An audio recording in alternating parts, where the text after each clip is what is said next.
working on 3D television, we hope to use red and green glasses for it. That's what they asked for, that to do it with the red-green or red-blue glasses. And I worked with them as a consultant, and I finally realized that the red-green glasses were just not going to work for television, as television was. Remember, this was standard definition television. And so the project fell apart, and then a couple of years passed, and I got a phone call saying, listen, we're doing the Rolling Stones tour, and we'd like some 3D television. Can you do it? And I was a college art teacher, it was 20 years that I had been a college art teacher, and I was ready to move on to something else. I was at Cooper Union, and I got that call, and I said, okay, I will do it. I could give it a shot. And they said, we want you to make a demo video to show the Rolling Stones, really Mick Jagger himself, what a 3D music video could be. And I made it in the summer of '89, and then I finally got my appointment with Mick in Chicago in that early September, and I brought the demo tape you're about to see. And I have to tell you, when you go to show your work to somebody who's important and famous, usually they look at your work for a second, and then they start talking about themselves and their ideas. This is what big famous people and powerful people are always doing. And I met Mick. I was brought to his hotel room. There was tremendous security before you could get to him. And I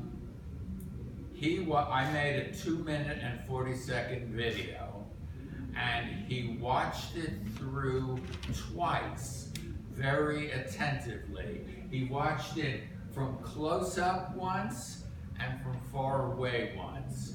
And then he turned to me and he said, it's very good, I like it, let's do it. And I had the job.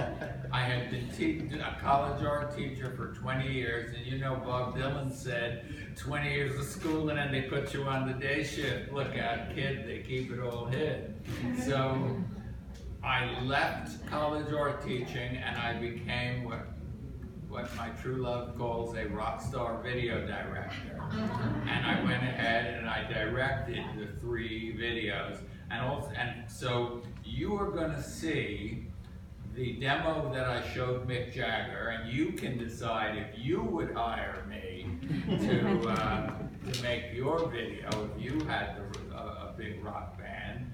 And then you will see a little best of, a mishmash of 7.5 minutes of the best of my Rolling Stones videos. And so you need to put on these other glasses, and they have one dark lens and one light lens, you will note. And the dark lens needs to go over your right eye, and the light lens goes over your left eye.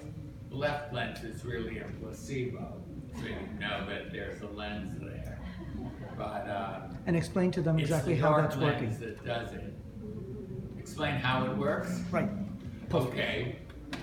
You think you see instantaneously because light travels so fast. It travels at the speed of light, which is so super fast that for short distances, it's absolutely instantaneous. But it takes your eye a certain amount of time to gather enough photons of light in order for the nerve cells to trigger and send the signal back to your brain. So if you reduce the light level, you create a time delay. And that's what this lens does. This lens, in its darkness, is the equivalent of a sunglass lens.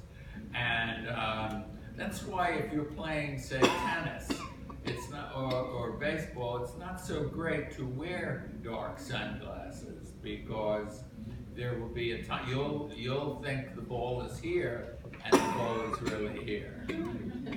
So, and the man who discovered that this could create depth was Carl Pofrick.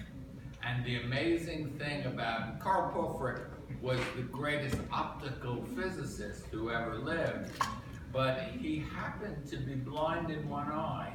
So when he discovered that this effect could produce 3D, he couldn't see the 3D, but he was able to test it with his assistant.